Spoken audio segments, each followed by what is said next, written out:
నమస్తే, welcome to people TV news bulletin. ముందుగా headlines చూద్దాం. ప్రధాని నరేంద్ర మోడీ ఇంట్లో ఓ కొత్త సభ్యుడు చేరాడు.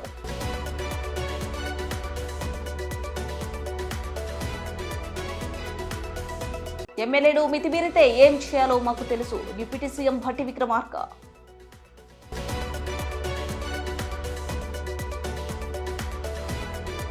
ప్రజల దృష్టి మళ్లించేందుకే దాడులు, మాజీ మంత్రి కేటీఆర్.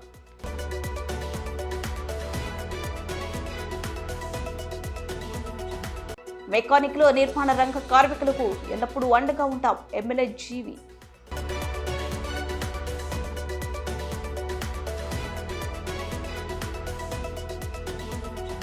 దర్పల్లి ప్రభుత్వ ఆసుపత్రిలో ఆరోగ్య మేళకు విశేష స్పందన.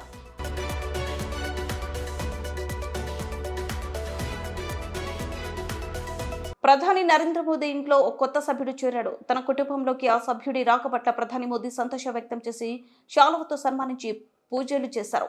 ఇంతకు ఆ సభ్యుడు ఎవరంటే అది ఓ ఆవు దూడ. ప్రధాని నరేంద్ర మోదీ నివాసంలో పెంచుకుంటున్న పొంగనూరు ఆవు ఓ దూడకు జన్మనిచ్చింది. ఆవు దూడ జననంతో తన నివాసంలోకి కొత్త సభ్యుడు వచ్చాడంటూ ప్రధాని సంతోషం వ్యక్తం చేశారు. మోదీ ఆ దూడను దేవి విగ్రహం వద్దకు తీసుకెళ్లి ప్రత్యేక పూజలు నిర్వహించి శాలువ కప్పారు. నుదుటి మీద తెల్లటి రేఖతో పుట్టింది కాబట్టి దీప్ జ్యోతి అని పేరు పెట్టినట్లు ఆయన వెల్లడించారు. చిన్నారి ఆవు దూడను ఎత్తుకొని ముద్దు చేస్తూ ఇంట్లో నివాస ప్రాంగణంలో తిరుగుతూ ప్రధాని మురిసిపోయారు. ఇందుకు సంబంధించిన వీడియోలు, ఫోటోలు వైరల్ గా మారింది. గోమాత సర్వసుఖ ప్రధాయిని అని లోక్ కళ్యాణ్ మార్గాల్లోని ప్రధానమంత్రి ఇంటి కుటుంబంలోకి కొత్త సభ్యుడు రాక శుభప్రదమైందని ఈ సందర్భంగా మోదీ తన ట్వీట్లో పేర్కొన్నారు.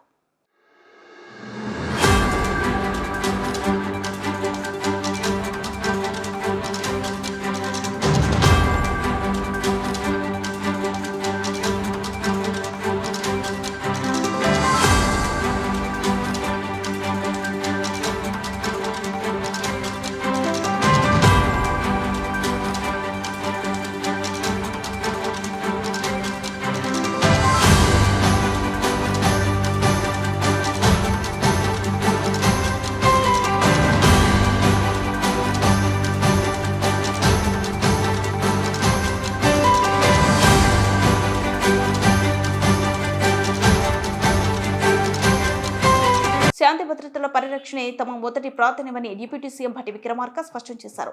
బాధితుల గల శాసనసభ్యులు బజార్న పడి రచ్చ చేయడం బాధ కలిగించిందన్నారు. ఉమ్మడి కరీంనగర్ జిల్లా పర్యటన సందర్భంగా ఎమ్మెల్యే పాడి కౌశిక్ రెడ్డి అరికెపుడి గాంధీ వ్యవహారంపై స్పందించారు. స్వేచ్ఛ మితిమీరితే ఏం చేయాలి తమకు తెలుసని ఘాటుగా స్పందించారు. భాజపా ఉనికి కోసం రాజకీయ డ్రామాలు ఆడుతుందని దుయ్యబట్టారు.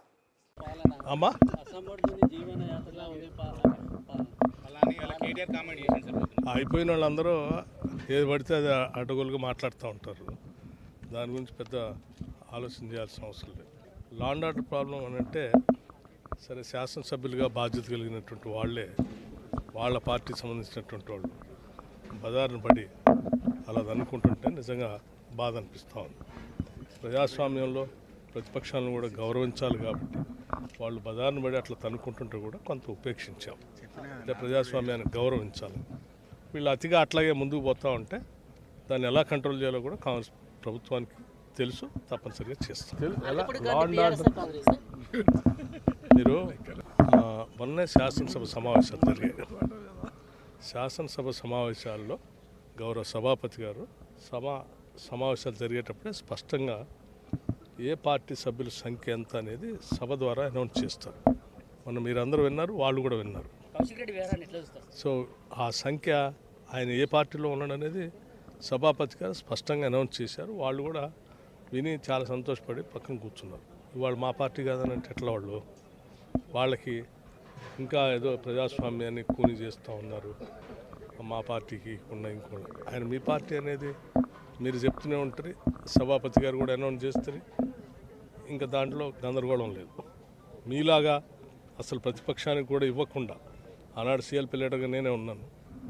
ఎల్ఓపి స్థానం లేకుండా చేశారు, కుర్చీ లేకుండా చేశారు. నా స్థానాన్ని ఇంకోళ్ళకి ఇచ్చారు. ప్లస్ సిఎల్పి లీడర్కి ఇవ్వాల్సినటువంటి, ఎల్ఓపి లీడర్కి ఇవ్వాల్సినటువంటి పిఎస్ చైర్మన్ని నాకు ఇవ్వకుండా వేరే వాళ్ళకి కూడా ఇచ్చారు. ఇదేదో 10 సంవత్సరాల క్రితం జరిగింది కాదు. ఈ ఎన్నికంటే ముందే మీరు ఆ రకంగా పచ్చిగా ప్రజాస్వామ్యాన్ని కూని చేసి ఇంకా మళ్ళీ తగుదినమ్మా అని బయటకు వచ్చి మాట్లాడుతూ ఉంటే నవ్వుతూ ఉన్నారు జనం. దయచేసి ఇప్పటికైనా వాళ్ళు ప్రజాస్వామ్య విలువల గురించి కానీ ప్రజాస్వామ్యం గురించి మాట్లాడుకుంటుంటే మంచిది. మాకు రివెంజ్ అనేదానికి కానీ లేకపోతే ఎవరినో వేధించాలనే ఆలోచన కానీ మాకెవరికి కాంగ్రెస్ పార్టీకి అటువంటి ఆలోచన ఉండదు. కాంగ్రెస్ పార్టీ ఎప్పుడు కూడా ప్రజాస్వామ్యం మనుగడ ఉండాలి, ప్రభుత్వాలు ఉండాలి, ప్రతిపక్షాలు కూడా ఉండాలని కోరుకుంటారు. అందుకే చాలా సందర్భాల్లో సభలోకి ప్రతిపక్ష నాయకుడు రాకపోతే కూడా గౌరవంగా మేమే వస్తే బాగుంటుంది, వారు వచ్చి ఆలోచన చెప్తే బాగుంటుంది అని కూడా చెప్పాము. వారిలాగా మీరు వస్తే మేము మైక్ కట్ చేస్తామని చెప్పలేము. దయచేసి ఇప్పటికైనా చేసిన తప్పిదాలకి ఆనాడు సిఎల్పి పైన చేసినటువంటి కుట్రకి ప్రతిపక్షాలకు సంబంధించి శాసనసభ్యులకు సంబంధించి సభాపతి గారికి కానీ వారు కానీ తీసుకున్న నిర్ణయాలన్నీ కూడా ప్రజలు ఎవరూ మర్చిపోలేదు. వాటన్నిటిని ఏదో జనం మర్చిపోయినట్టుగా మీరేదో చాలా నీతివంతమైనటువంటి ప్రజాస్వామ్య పునాదుల మీదనే మీ పరిపాలన ఉన్నట్టుగా మీరు మీ పార్టీ ఆ దిశలో నడిచినట్టుగా మాట్లాడుతూ ఉంటే అసలు ఈ దేశంలో ప్రజాస్వామ్యం భ్రష్టు పట్టిపోవటానికి కారణం టీఆర్ఎస్ పార్టీ. నాయకుడు అనేటువంటి వాడు సభానాయకులు కానీ రాష్ట్రానికి నాయకత్వం ఇచ్చేటువంటి ముఖ్యమంత్రి స్థాయి లాంటి వాళ్ళు కానీ వాడాల్సిన భాషని, పరిజ్ఞానాన్ని, సాంప్రదాయాన్ని అన్నిటినీ కూడా పూర్తిగా తొంగలో తొక్కి ఒక కొత్త సంస్కృతి తెరలేపింది టీఆర్ఎస్. ఇది ఈరోజు ఈ ప్రజాస్వామ్యం వాళ్ళు లేపినటువంటి మాయైనటువంటి మచ్చలు, గడ్డలు కూడా. కౌశిక్ రెడ్డి గాంధీ వ్యవహారం పైన బీజేపీ ఒక ట్వీట్ పెట్టింది. ఆ ఇద్దరు వెనక కాంగ్రెస్ పార్టీలోనే ఒక పెద్ద తలకాయ ఉంది అని ట్వీట్ పెట్టింది.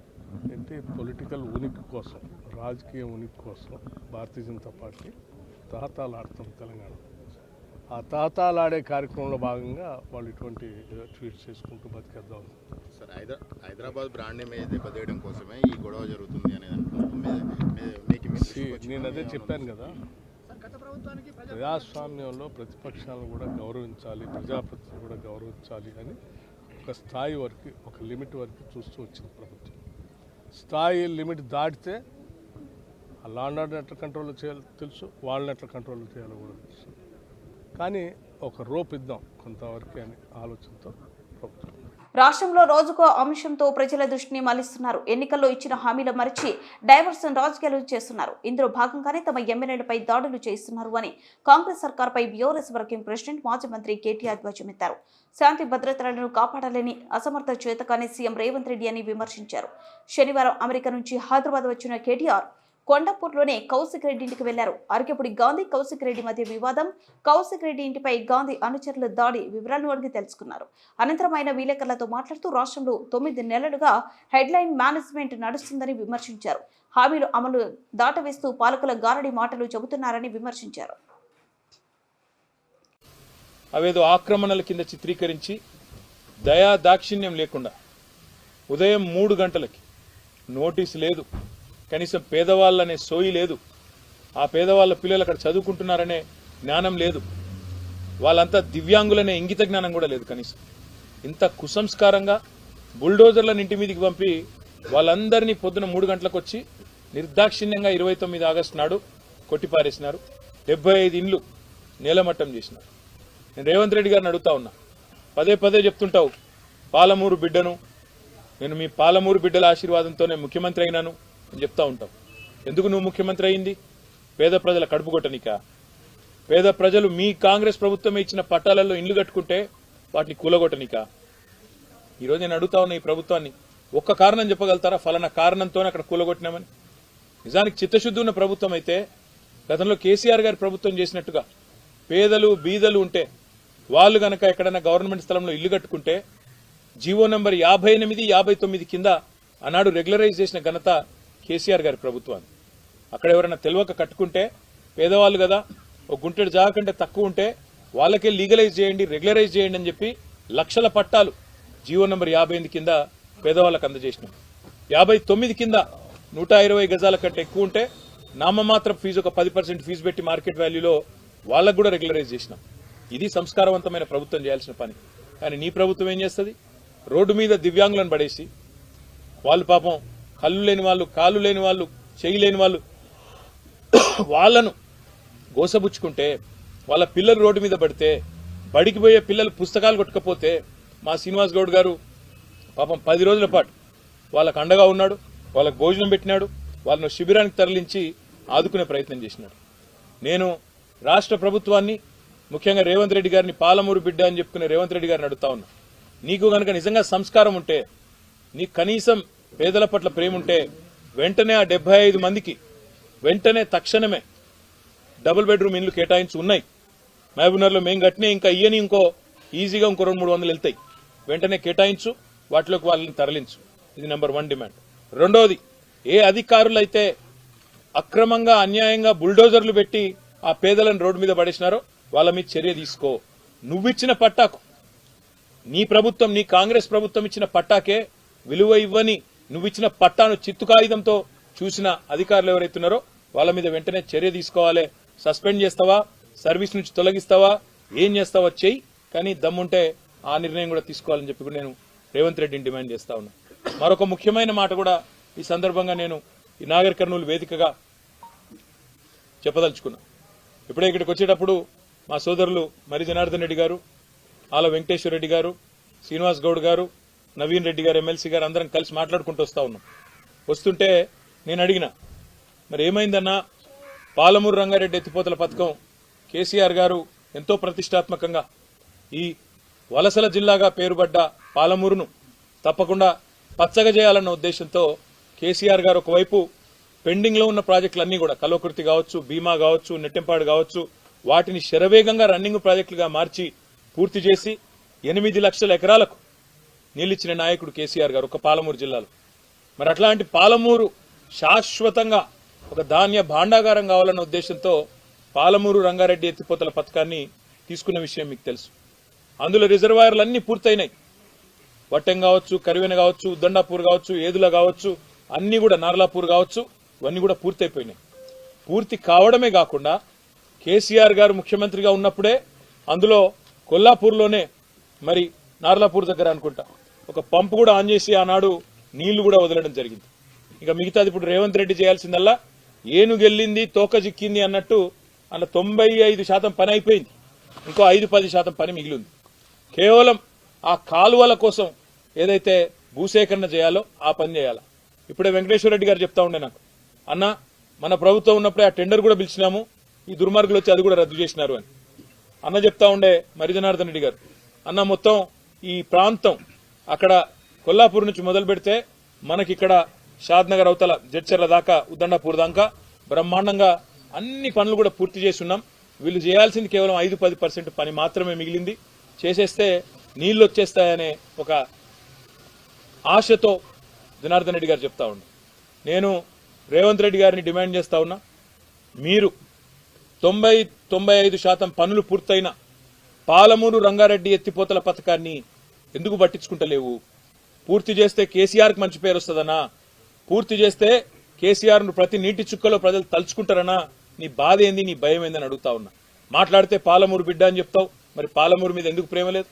నీ ఇవాళ చూసినా నేను కొడంగల్ లిఫ్ట్ ఇరిగేషన్ ప్రాజెక్ట్ నేను అడుగుతా ఉన్నా రేవంత్ రెడ్డి గారిని. రేవంత్ రెడ్డి గారు నిజంగా పాలమూరు బిడ్డవే అయితే సమాధానం చెప్పు. మొన్ననే నల్గొండ జిల్లా సుంకిశాల కాడ ప్రమాదం జరిగింది. హైదరాబాద్కు తాగునీరు తెచ్చే సుంకిశాల కాడ సంఘటనా స్థలంలోనే దుర్ఘటన జరిగింది, పెద్ద యాక్సిడెంట్ జరిగింది. మేము డిమాండ్ చేసినాం ప్రధాన ప్రతిపక్షంగా, ఏ ఏజెన్సీ అయితే అక్కడ పనిచేస్తున్నదో మెగా ఇంజనీరింగ్, దాన్ని బ్లాక్ లిస్ట్ చేయండి, వెంటనే ఎంక్వైరీ కాల్ఫర్ చేయండి, ఆ సంస్థను బ్లాక్ లిస్ట్ లో పెట్టండి. రాష్ట్రంలో ఒక్క వర్క్ కూడా ఇయ్యొద్దు. ఎట్లా ఇస్తారు అంత పెద్ద యాక్సిడెంట్ అయినాక?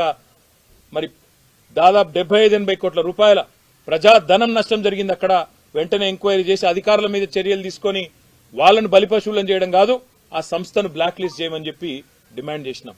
కానీ ఇలా పొద్దున వార్త చూసినా నేను, నెల రోజుల కింద కూడా నేను చెప్పా ఈ మాట, మళ్ళా కూడా చెప్తా ఉన్నా.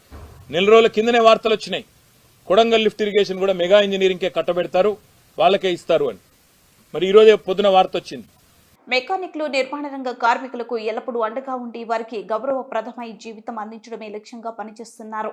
తెలుగుదేశం పార్టీ వినుకొండ ఎమ్మెల్యే జీవి ఆంజనేయులు కష్టపడి పనిచేసే ప్రతి కుటుంబం సంతోషంగా ఉండాలని, అందులో తమ వంతు సాయం ఉండడం ఎంతో సంతృప్తినిచ్చే విషయంగా భావిస్తున్నారన్నారు.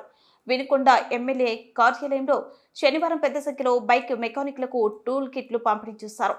శివశక్తి ఫౌండేషన్ ద్వారా Navyandhra two wheelers mechanic welfare association కు చెందిన 120 మంది బైక్ మెకానిక్లకు 120 టూల్ కిట్లు పంపిణీ చేశారు.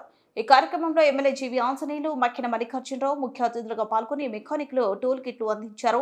అనంతరం మాట్లాడిన ఎమ్మెల్యే జీవి విజయవాడలో వరద ఉధృతికి వేలాది వాహనాలు దెబ్బతిన్నాయని, వాటికి మరమ్మతులు చేయడానికి మెకానికల్ సరిపోవడం లేదని, ఇలాంటివి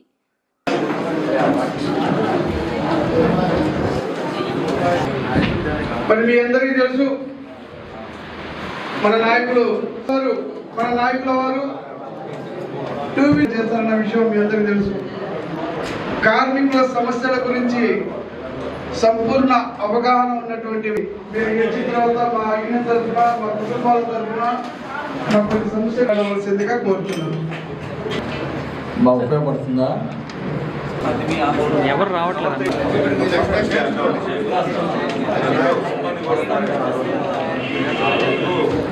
అక్కడ రాత్రి పౌరులు కూడా వరద బాధితుల కోసం కష్టపడ్డారు. ప్రభుత్వ డ్యూటీలో బాధ్యతగా వెళ్ళి బ్రహ్మాండంగా చేశారు. వారికి హృదయపూర్వక అభినందనలు తెలియజేస్తున్నా. ఈ సందర్భంగా వారు చేసినటువంటి సేవలకి అభినందిస్తూ ఈరోజు సేవలతో వారిని సన్మానిస్తున్నాం.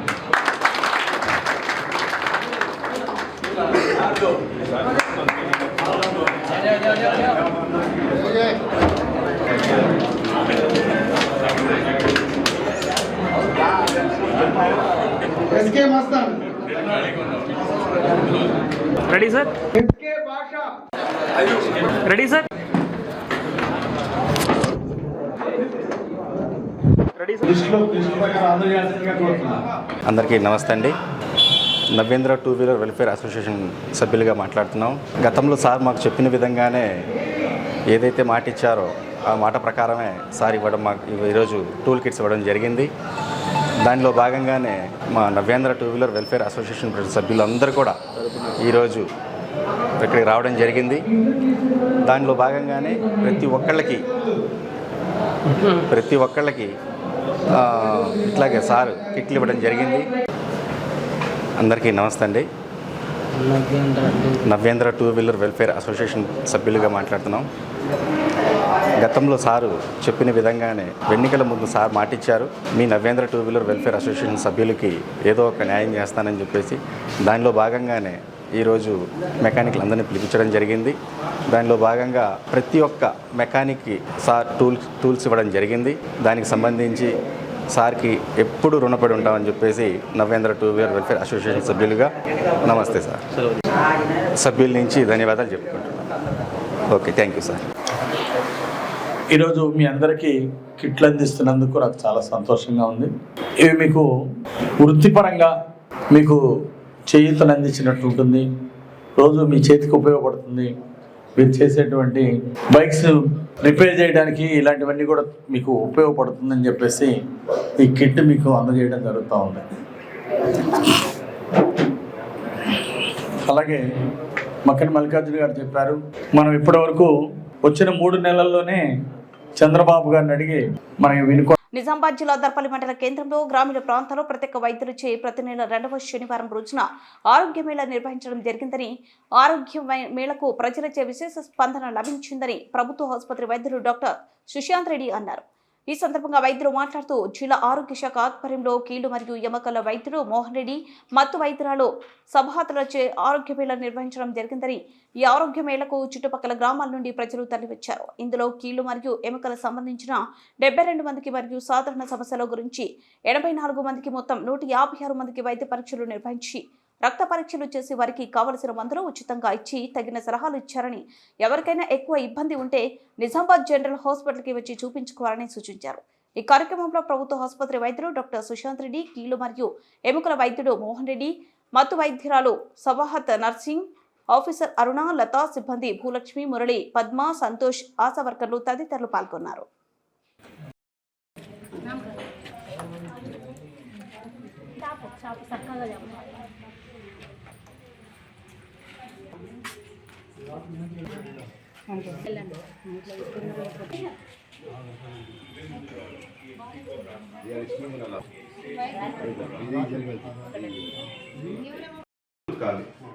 ఈ లోషన్ ఎప్పుడు పెట్టుకోవాలంటే 1వ రోజు పెట్టుకోవాలి, 5వ రోజు పెట్టుకోవాలా, 9 రోజు పెట్టుకోవాలి. మొదటి రోజు, 5వ రోజు,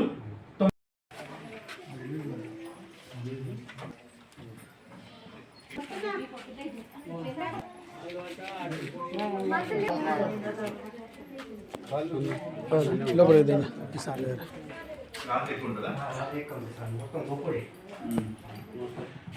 ఒక లోషన్ ఇస్తా, రాత్రి పడుకునేటప్పుడు వేడి నీళ్ళతో స్నానం చేయాలి.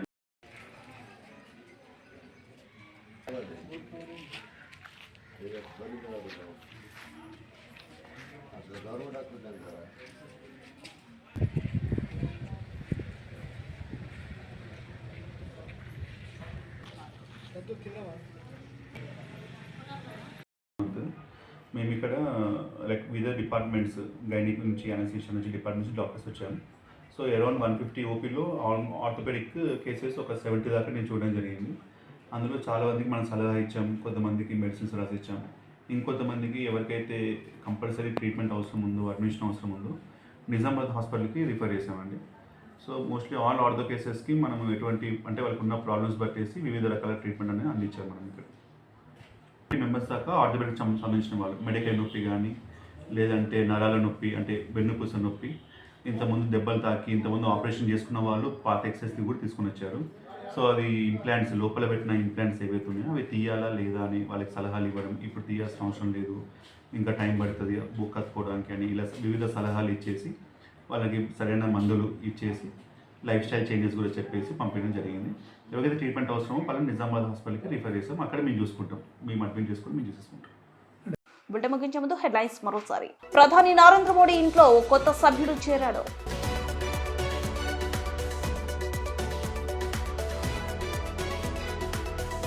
ఎమ్మెల్యేలు మితిమీరితే ఏం చేయాలో మాకు తెలుసు, డిప్యూటీ సీఎం భట్టి విక్రమార్క.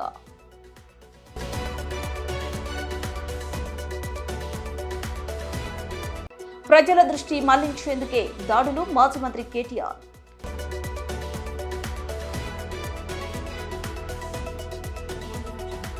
మెకానిక్లు, నిర్మాణ రంగ కార్మికులకు ఎల్లప్పుడూ అండగా ఉంటాం, ఎమ్మెల్యే జీవి.